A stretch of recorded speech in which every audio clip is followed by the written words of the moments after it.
Hey, what's up? Welcome back to State of My Art Podcast. If this is your first time checking out the podcast, welcome. Thank you for giving it a chance. I'm your host, Mike Liorti, and today is episode 39 with my good friend, Drew Smith. Drew is a very talented multi-instrumentalist. I used to live in a rehearsal room across the hall from his band's rehearsal room, and I would go to the studio with them, and I would see him at all these shows around San Diego that I was going to. So we became really good friends, and he's in a few really good bands. His brainchild, his baby, is called The Rough. Check out their EP on Spotify. It's awesome. And I worked some orchestral instrumentation on one of the songs called Go. He's also playing bass for a band called Avenue Army. They're super awesome. We play a lot of shows with them. And he's in a few other little projects brewing up right now, including his solo project, Drew Smith. We discuss a little bit about all his projects and music and a bunch of random things crammed into 45 minutes. So I hope you enjoy it. My conversation with Drew Smith happened here at the Sharp School of Music and Studio on July 31st, 2021. All right, well, let's jump into it then. We're really doing it. I'm here with Drew Smith. It's happening. Singer and guitar player of The Rough, bass player of Avenue Army. And you got your solo thing now too, right? Yeah, working with Roland and RW Recordings. What's the solo project called? Just Drew Smith? It's Drew Smith, but the album's going to be called Blacksmith. Cool. Yeah, I was going to do Blacksmith because, for obvious reasons. But yeah, but that's a cool artist name too. Yeah. If you ever can't use Drew Smith for right. whatever reason. Blacksmith, yeah. Because there's like a whole, I don't know, it's kind of a concept situation. There's a whole story that weaves throughout it. But basically, it's about the universe. And the universe is black, and the universe is telling the story of everything that's going on within. Cool. Yeah. So it's like a concept album. Yeah. Little EP. There's like 7 songs. Yeah. 7 songs. Mm-hmm. Do you know when it's going to be out? No, I'm still finishing up the vocals and stuff. So okay. Yeah, as soon as we get that done, we'll be putting out some little ads and stuff like that. Yeah. You doing that with Cisco? With Roland. Oh, Roland's recording it too. Yeah. Oh, I didn't know he was a producer and engineer. Yeah, he kills it. Yeah. Sweet. What's his last name? Ware. Roland Ware. Yeah. And what's the label called? RW Recordings. RW Recordings. Mm-hmm. And that's what Avenue Army's on. Yep. The Rough is on. Yep. Sweet. Max has a solo single coming out. I'm doing the solo stuff. We have some other things we've been working on. This hip hop project. Really? Sweet. Yeah. So that's gonna be fun.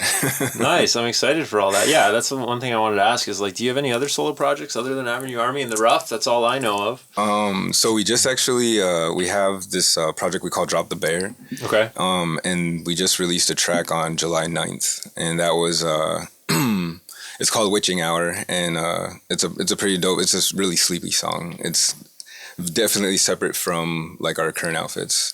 And that's you and Max. Mm-hmm. That's part of the hip hop project, basically, or is it something? Also? Okay. Yeah. So I don't know. We have like 5 or 6 things going. Wow. Right now, yeah. But with the COVID, shutdown, and we couldn't really do anything. We spent that time building, and as we were building, we found like, oh man, I want to make some beats. And Matt's like, oh, I want to rap. I'm like, all right, well, we'll do that and put that in a box, And then like, sure. Oh, I had this riff I've been working on, but I don't hear it as like a punk song. It's something else. It's kind of bluesy, actually. Okay, well, put this in that box, and pretty soon we'll be giving everybody boxes. It's good to stretch your artistic experimenting too, genre-wise. Yeah, for sure. It's good to mess around with different sounds and samples in one project. Yeah. And then when you come back to yours, it's that's how I came about doing that song Go for you guys.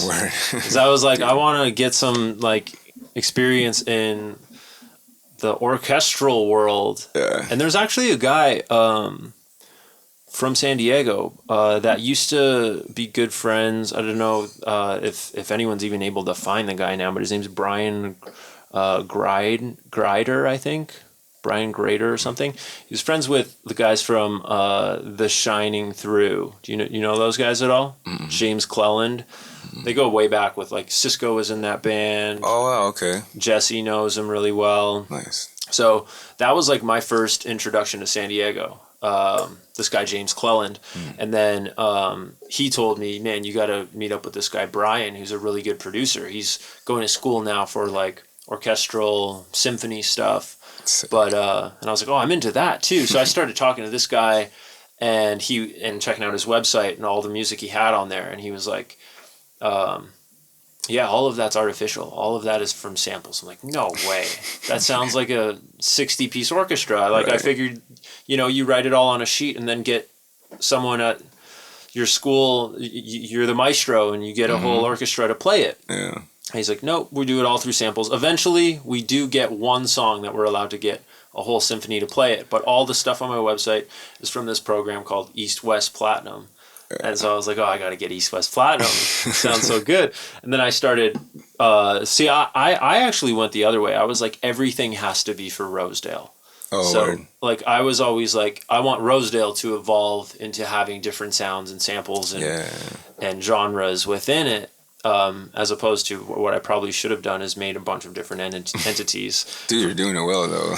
Now I kind of am doing that, but, and like, bringing my talents into other projects like I did with The Rough, because it was like I ended up getting decent at that East-West program. It takes so long to just get like one thing done on the program, but the samples and patches in it, I'm sure they're even better now, but I have it from like 2013.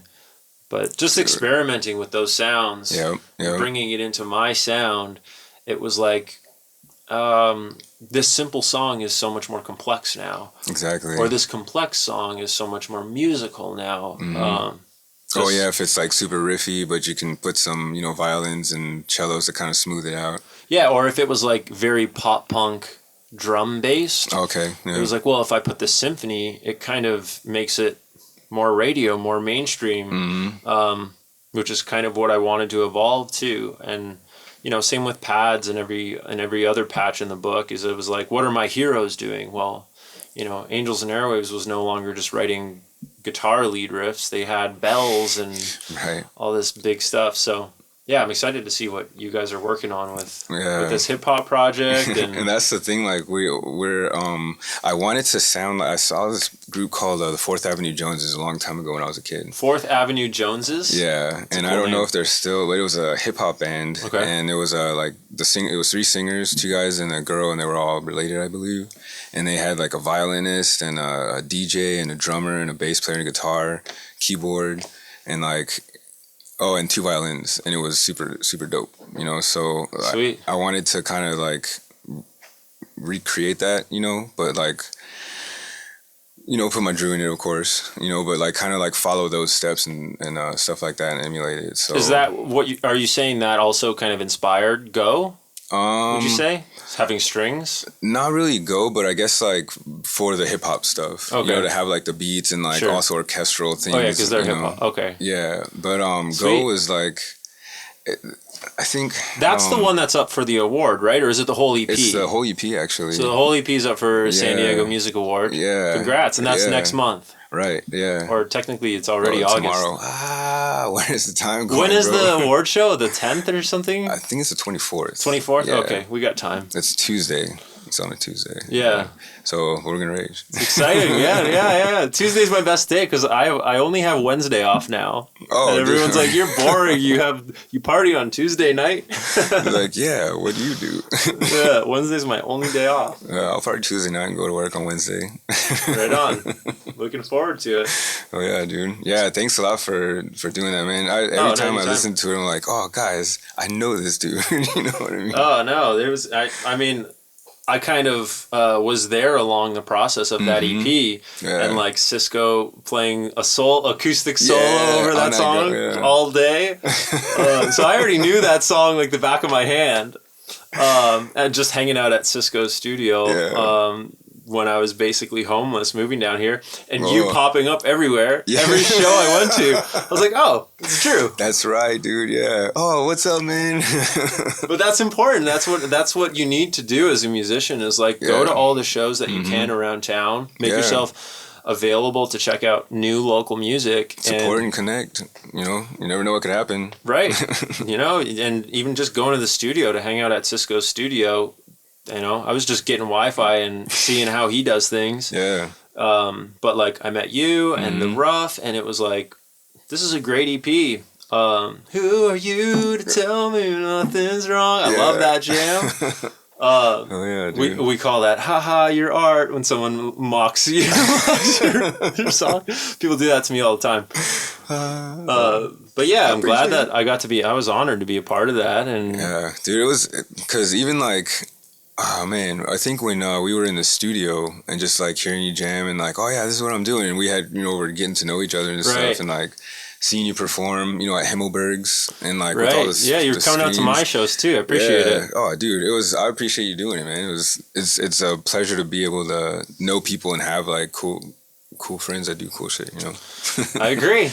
Yeah, I agree. I like you know, the more you surround yourself with people that are really going after their goals and their calling and their purpose and their art, the more inspiring. Yeah, the more inspiring it is to like get up and do it yourself too. Yeah, and like, you know, I was talking with Troy, you know, and just, you know, like shout out Palapalooza with the the friendly competition, you know what I mean? And like, there's, you know, I understand that part, but I feel more like not so much competition, but just like, okay, now we can get to the next one, because when everybody starts getting good, then everybody's gonna start getting better. Yeah, you know? And we just keep doing that, and you know, climb up, and then we find ourselves in a magazine article about, you know, like the top 5 cities in the United States to go see live music. Right, you know? Right. That was like 2019, I think. Yeah, and with everything, like not only music, I mean, he's obviously been a big inspiration to get this podcast off the ground, and kind of a mentor too. He's taught me like how to, you know, get it up on Podbean, and then I moved over to Anchor, and he was always the one I was asking all the questions for about this. Oh, sick. But yeah, like anything really. I mean, even me and Nick have a lot of friendly competition outside of music. We play tennis, we golf, play basketball, and it's like, yo, you better try, because I'm gonna own you right now if you don't try. And it's like, if you don't have, especially, I don't know, amongst the boys, it's like, if you don't have that competition, then what are you even doing with your life? Yeah, exactly. Yeah, have some balls about you, man. Right. Yeah, push back a little bit, you know. And that competition isn't so that I can say I'm better than you. It's so that we grow as a team. Exactly. And that's how, it becomes, you know, one of the top 5. It's definitely, in my eyes, from what I've seen across the country, top 5 music markets in the world. In the country, as far as I know. Yeah, for sure. And you know, LA is like right up the street, and you know, we can be there too, but it's a little congested, you know. And here, there's more. It's not so much. I don't feel like people climbing on top of each other to get anywhere.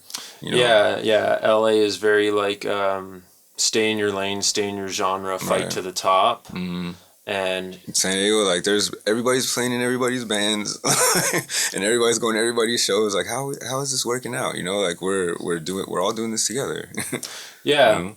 Yeah, and I mean now, like even with collaborations, when singles being a thing, you know, like I said, it's great to have. If people search Rosedale, The Rough might come up for that song we did together, right? Yep. So it says Rosedale mix. Yeah. It's funny that it says Rosedale mix. You were like, "Is it cool if I put Rosedale mix?" I'm like, "I didn't mix the thing, but is it your mix of sounds?" Right.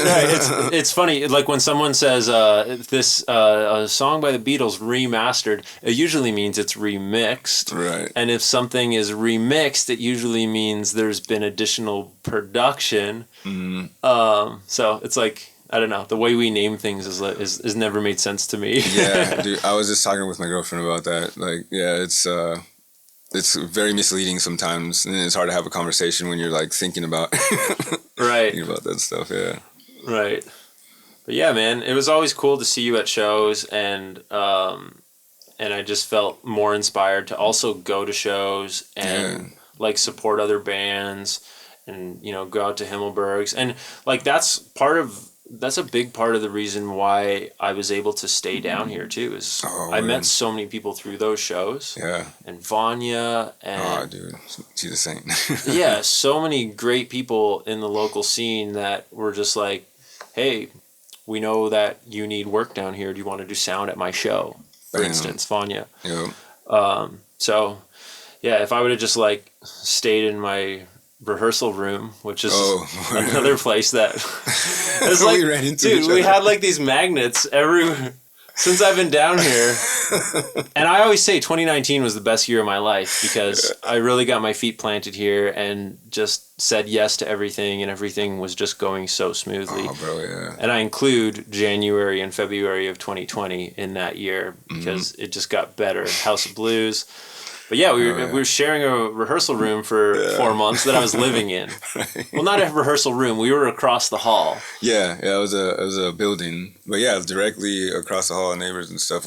Were Knights in there with you at the time, or? No, Knights had just moved out. Oh, Mainsail. It was Mainsail at the time. Technically, I was hosting Mainsail practices.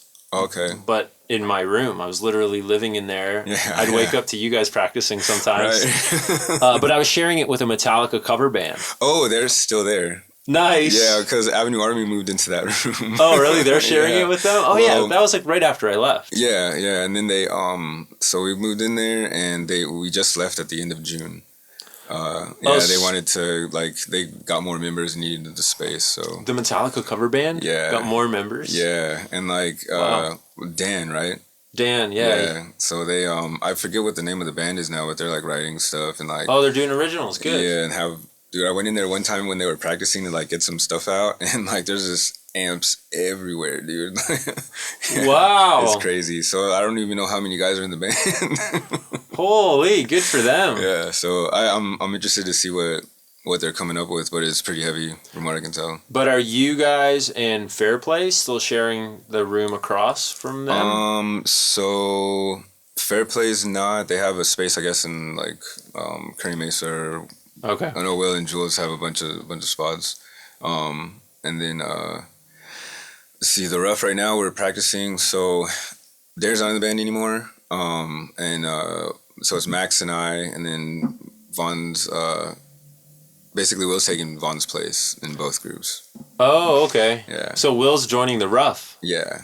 Cool. I didn't know that. Yeah. So that's news? just new developments. Yeah. You heard it first. First announced here on State of My Art podcast. Boom, boom, boom. Nice. The Marshall Master. Yeah. Will Lopez. Dude, it's so fucking sick. Can I say that? Yeah, you can swear on here. I'm stoked. I'm stoked for that. So dope to jam in a room with that guy. Like I would play guitar with him in the Rough before. Yeah. But playing bass and like just hearing him and Max do what they do, it's super dope. Does he play guitar in Avenue Army now too, you said? Yeah. Sweet. So you guys are the front line is the same. The only difference is the drummer. Yeah. Well, now Jack's playing with the Rough. So it's the exact same band except the singer switches. Yeah. Okay. And it's just like Darren left, and we were gonna do this pool party at Troy's, and you know we needed a drummer, and you know Max and I were joking like, well, I could play drums and sing if you play the double, you know, the bass guitar combo. Yeah. But yeah. So when was that? That was in July, wasn't it? It was gonna be in July. Yeah. It didn't happen though. No. Oh yeah. But yeah, so we ended up. Talking to Jack. Yeah, sorry. Talked to Jack. He's a great drummer. Dude, he's insane. When Avenue recorded the video for Company Killer, you know, it's coming out pretty soon. Sweet. Yeah. So it'll probably be out by the time this podcast is out. Okay. Sick. Yeah. He he played for like 14 hours straight. Really? Yeah. For the video? Yeah. You guys just filmed that many takes? Over and over and over and over. Wow. Yeah. 2 different outfits. Like lunch break. Yeah. It was like 12. Yeah. 12. Maybe we were there for 14 hours, but he drummed for 12. It was crazy. He hits freaking hard, too. Yeah, and consistently. Yeah. The whole time, the whole day. That's awesome. Yeah, he's a powerhouse, and a super cool dude too. It's cool to be in a band with him. Yeah. Yeah, I gotta have him on the podcast. I gotta have Max on the podcast. Yeah, and Jack has a bunch of other bands too. Like, he's a super dope metal drummer. Really? Yeah, super versatile, and like he has like 2 or 3 other bands that he plays with. Like they used to do Brick a lot and stuff. So, okay. Yeah, he's super stand up. Have you guys played Brick by Brick? The Rough we did. Oh no, we were going to for a Halloween party, but that's Darren broke his hand around that time, so we weren't able to play the show. And let's see, it was a Ready Set Survive show. Have we played the Brick? I know I've played the Brick like in other bands, like the Binge. It was a fun punk band back in the day. Gotcha. Yeah. What's your favorite San Diego venue? Dude, to go to and play the Moreau. Really? Yeah, I really like the Moreau. I've only played there once, and my tone knob was stuck on 0, no matter how much I turned it up. Oh, what? The first Mainsail show I played bass for. Oh, no. I was like, what is wrong with Nick's bass head, or is it my cab? Yeah. And we never thought to try another bass. And then, a week later, we were at Cisco's with the same rig, and, with my bass. I was like, can I try plugging my bass into your... And we're like, oh, the tone knob is stuck at 0. Oh, dang. Was it just spinning around the... No, it would turn up. It was just the solder had come loose, I guess. There was a short, so there was no tone. So now the tone is just inactive and stuck on full, because why would I ever want low tone on my bass? Right. But yeah, that was such a bummer that we never really got the full Moreau experience. But I saw Infinite Signal there. Yeah, right before they left Colorado. Yeah, that was I believe their album release party. Yeah. Yeah, the 31st. Yeah, that was a super dope show. They killed it with with those lights and everything. Yeah. Yeah, that's what something we've been talking about working on is just like our live show. Right, yeah, I've been talking with Max about that's right. how to get lights going for you guys and how to keep it reasonable budget, best bang for the buck, because you could easily spend $5,000 on a mediocre light show, and if you don't have it set up right, it's what a waste of $5,000. Or you could spend $600-700 and program it to look sick. Yeah, right. So you just have to have the right software at that point, right? Software and what are you... It's like anything. What do you actually need? He was showing me these lights that were really small, but they were battery powered. So they were really expensive because they were battery powered. It's okay, well, battery would be convenient because then you don't need to plug it into anything. But every venue you guys play has power all over the place. Right. You may as well just spend a quarter of the money and get IEC cables to plug them in. Yeah. Little things like that. I think the ones that he got too, they're Bluetooth enabled. They are run on a battery and you can plug them in. Oh, okay. Yeah, so it was dude, just so he already got all the bases. Yeah. Oh, okay. Yeah. He's pretty stoked. He's been listing the items, but I can't repeat it for the life of me right now. But, some spinning ones and some flashing ones. Yeah, the moving heads. Yeah. I sent him a list of some nice moving heads that are small but really bright. So yeah, I'm stoked to see you guys put that together. Yeah, dude. Yeah, we'll have to get together. Yeah. Do you guys have any shows coming up? Actually, yes. We're Avenue's playing at the Belly Up Tavern on the 18th. The Belly Up? Yeah. Dude. It was for Pizza Port and Modern Times. Oh, okay, yeah. I think I know another band playing that. Yeah, I just Yeah, pull up that lineup because I'm pretty sure what's his name? Justin, guitar tech for Angels and Airwaves, has a band, Downers. Downers, that's it. Downers is playing Downers, yeah. And then special guest. I never heard those guys before, so. The band's literally called Special Guest? No, I don't know. Oh, okay. It just says special guest. Watch it freaking be Angels and Airwaves. Oh, dude. Hey. Because, I mean, if Justin's there, Angels is not playing elsewhere. They don't have a guitar tech. Hey. You never know, man. And they do love to play Belly Up. Tom loves that place. Dude, I've actually never been there. Oh, dude, Yeah, I think it's gonna beat the Moreau for you. Yeah. Yeah, Woo. you know, I do like the Moreau myself, Yeah. but Belly Up is really It's the nice spot. venue. Yeah. Yeah, there's actually one of my vendors at work gave me for Christmas like some little gift cards to go to the Belly Up, and then COVID happened. Yeah, so I this was like, oh great. I don't know where they are though. So. Oh, you got to find those gift cards for your show or another show. Yeah. I saw the Used there. Dang. Um, Yeah, so many people. I've heard Deftones have been there. yeah, a lot of big bands like yeah. to like play intimate shows there. Yeah, because it sounds so good. Oh, sick! Yeah, and is it not too big a place? It's bigger than the Moreau, Okay. but I would say like 500-600 cap. Okay. Which is like small for, you know, Deftones, Angels and Airwaves. Yeah. And it's just like really well spread out. There's a nice, you know, dance floor for people to stand and watch. But then beside all of that, there's good bar area. Oh, you know, so it's just a really good vibe, no matter what you're into. Yeah, I'm stoked to go. It's cool to it's been a long time doing this, you know what I mean? So it's like, you know, these places that I would hear about on the radio, like, I wish I could do that. You know what I mean? Like now, like, oh, we're about to, you know.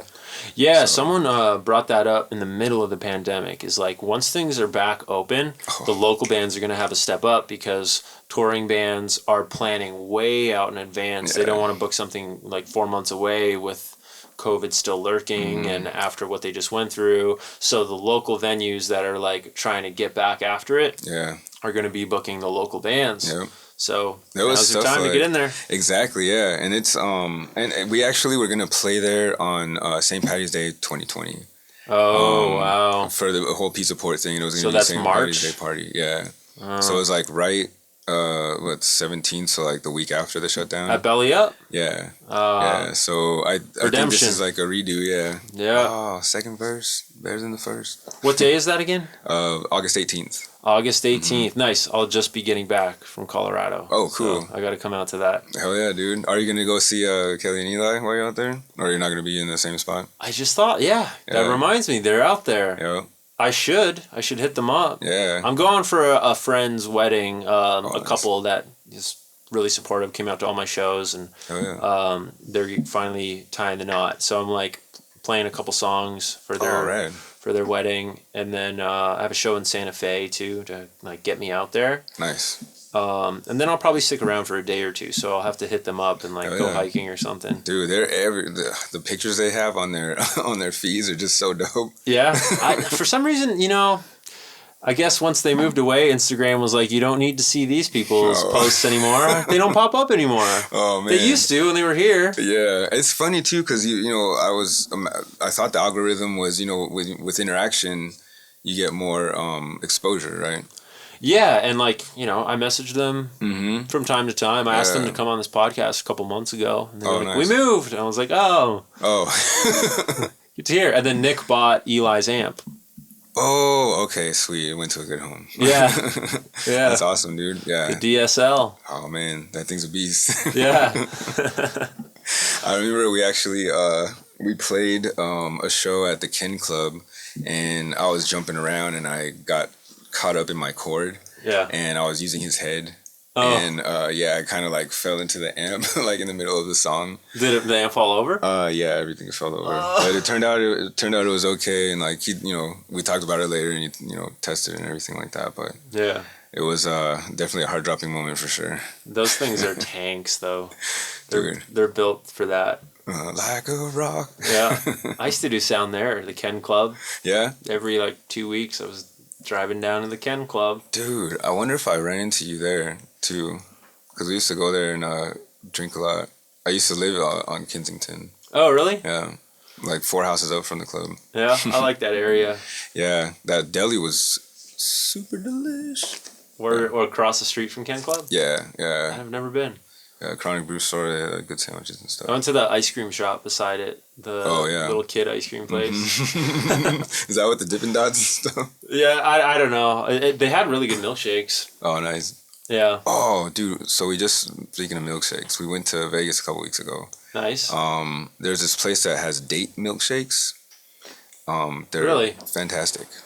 I like dates. Yeah, really? Yeah. Oh, dude. Okay, if you ever are going on the 215, definitely look for. Is it like in the new strip or the old downtown? It's way off from Vegas, but it's on the way between here and there. Gotcha. I'll get the name of the place from Vanya. All right. That's I never had a date shake, and I probably will never again unless I go there. Nice. Nice. Yeah, I think I'm gonna hit Vegas on the way back from Colorado. Oh, nice. Yeah, we'll see. I'm trying to squeeze in too much on this trip. But, how long do you have? I think I'm leaving on the 9th, and then the wedding's on the 13th, and then I think I have to be back on the 16th for something.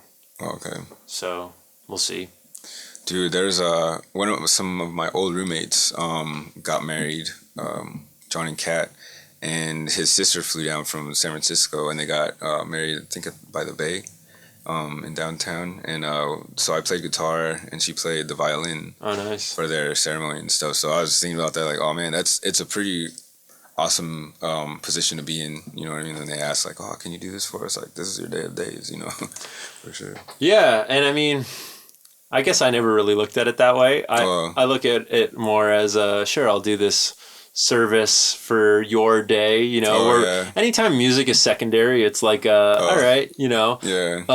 But at the same time, anywhere I go, I would rather be working, if that makes sense. Hell yeah, that makes sense, bro. You know what I mean? Yes. Like, anytime I go to a wedding, I'm like, man, I can't just sit still. Like, kind of like everybody has with their smartphones now, where it's like, I got to check my phone all the time. Mm-hmm. I get that from like not doing music or something related to music, where I'm like, or if I'm like waiting in line, I get really impatient now. So I get that same impatience at like just sitting at a wedding ceremony or like sitting in a church. Like, I can't just go sit in a church. I got to be working. Like, I could go do sound at a church. Right. Yeah. You know, it's not what I do at church. I right. do sound. So I would rather go and like, even if I'm, you know, not getting paid to play someone's wedding, I would rather be playing so that I can go ahead and be social with all the people who saw me play, as opposed to try and be social with people who don't even know what I do and just see me as a tall figure. You know, that ends up being the only thing we talk about if I don't.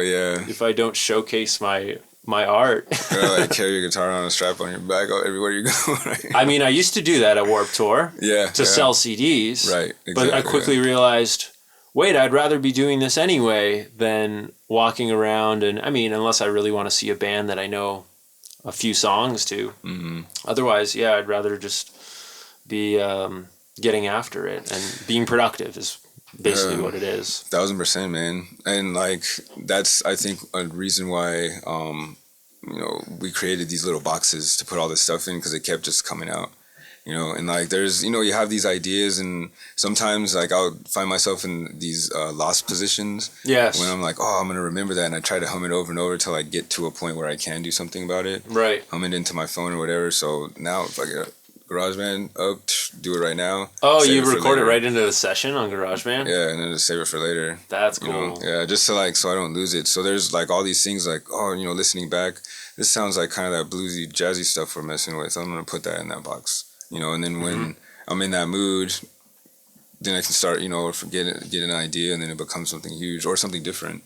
Yeah, so you have an outlet for every idea. It's not like, that idea would never suit the rough. Trash it. Oh, yeah. Well, that's what I was doing before. Like, it was just, like, piling up, you know? And there was, like, 192 files in Evernote. Like, dude, I'm going to do something about this, bro. Like, you know? I don't want to go with stuff in the closet, you know?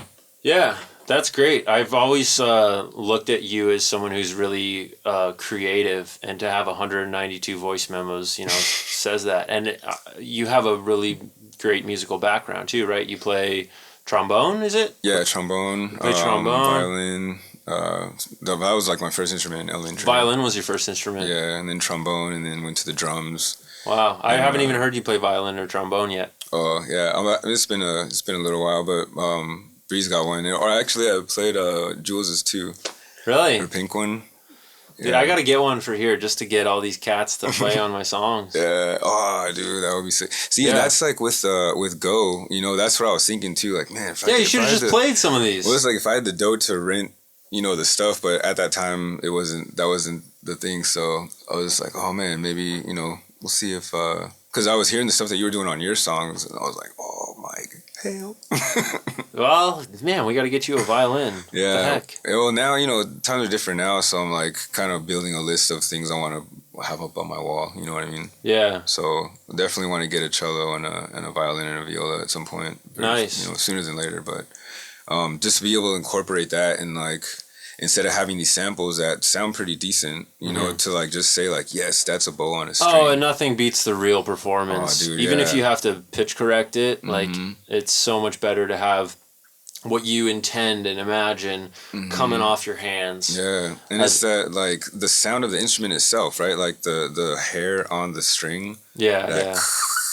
That's under the note. It just like broadens it out. Right, which like these samples have that. Like it's the samples are an actual performance of the bow, but it's when it gets to a point where you keep hearing the exact same attack. Right, yeah. Over and over. So I try and use different patches, but then the different patches have like a different timbre to them, and then they sound too different. So to get a real performance and a few different playlists of a real performance, and then comp that together, it's like a vocal. You can't replace a vocal. No, yeah. You know, I'm pretty sure it's the closest instrument to a vocal is like a cello or a violin for female. Like string. Yeah, I would agree with that. Yeah, because it's like what is that? A baritone. Yeah, cello would be baritone. Yeah, and it's like baritone voice on a dude as opposed to like a soprano on a female. Right. Generally speaking, right? Right, and sometimes when you hear like a really reverberated violin, it's like, oh, is that a voice? Right. Sometimes I catch myself doing that, and sometimes if you don't have it compressed and crushed with reverb, sometimes I go, is that a saxophone? Right. Especially with a cello. Yeah. You know, with a trombone sometimes in ska. Yeah. I would get confused. Like when I was a little kid, I played in a ska band in ninth grade. You played trombone in the ska? I played trombone in a ska band, yeah. And we would cover songs. The songs that we would cover, they would tell me like, oh, we want to play these songs. Save Ferris, what's it?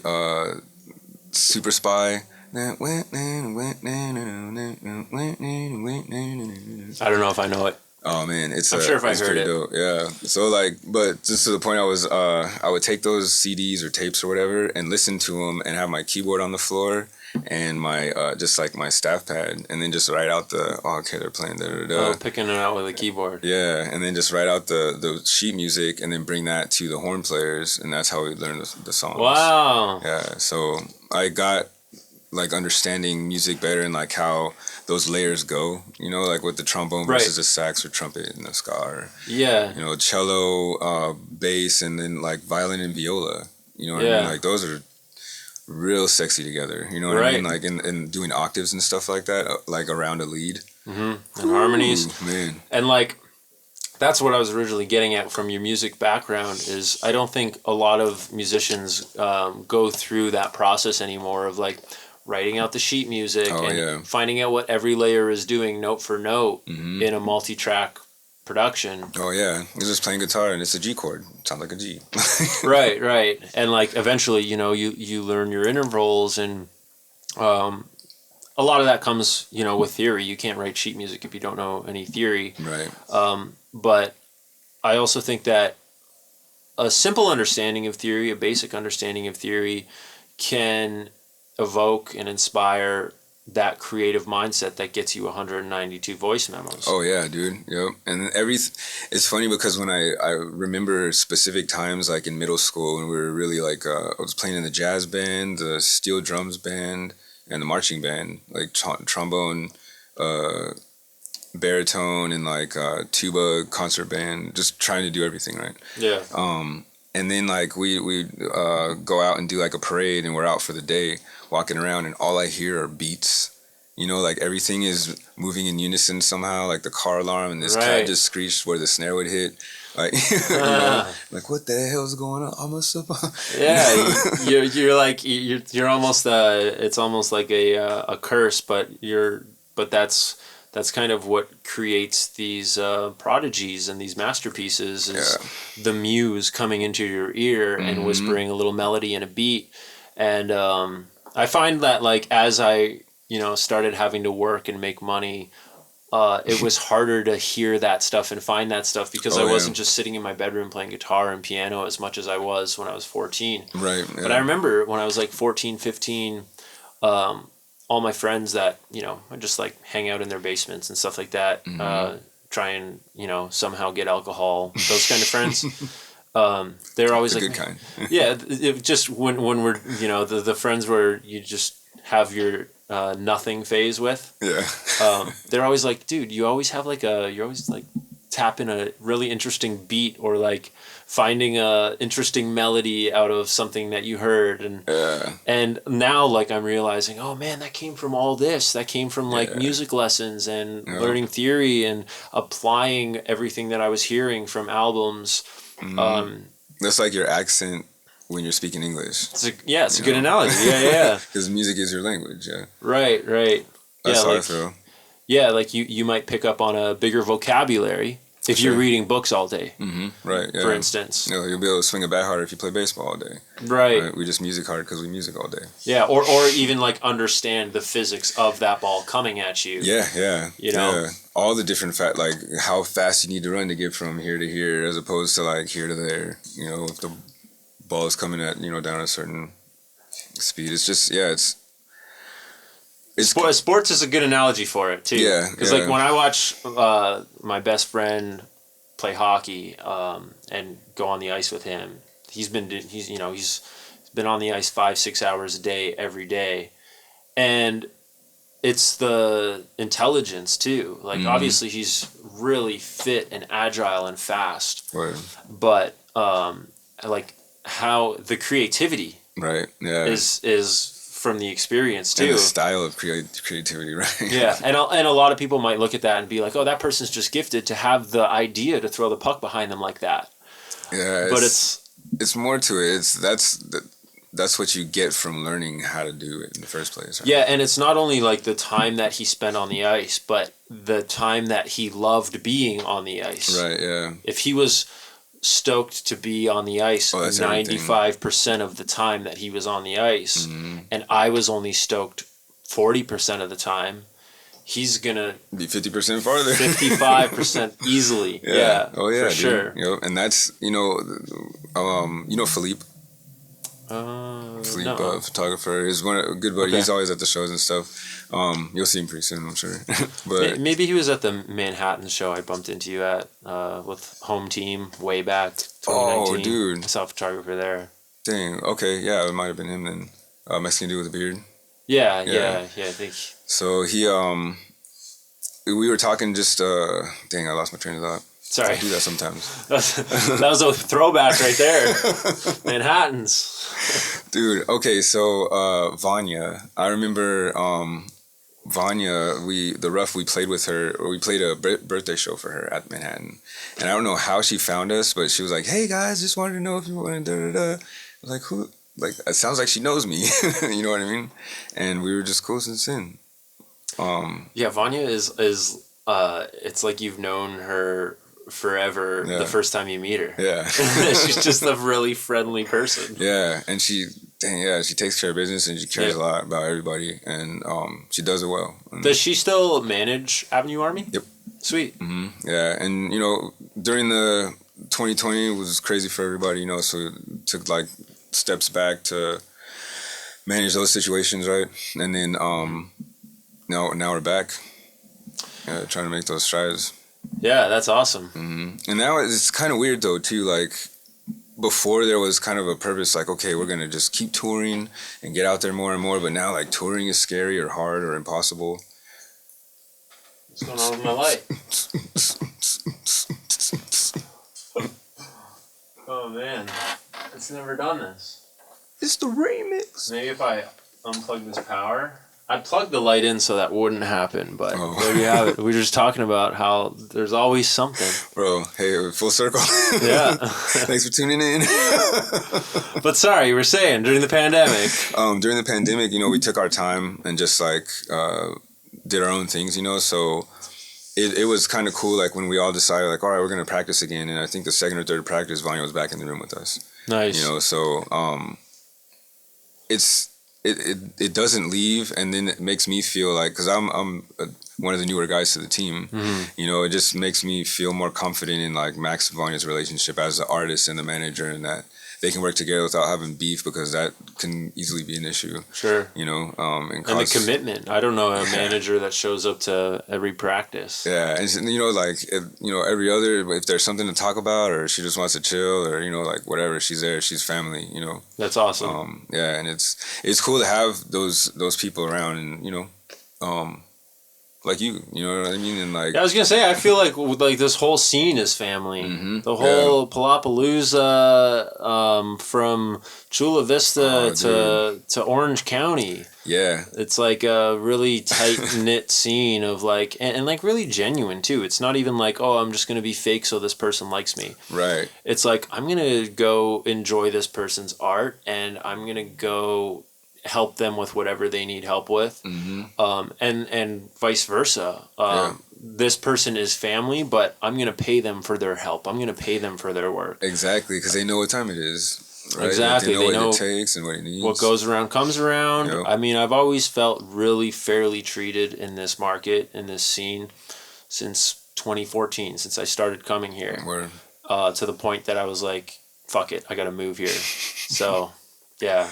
Dude, you made a good decision. I know we're all better for it, so Oh, dude, thank you. No, I'm like I'm grateful every day, and the nice weather is like 10th on the list. There's so many good things about this place. So. Oh yeah, if it rained and snowed, it would still be cool.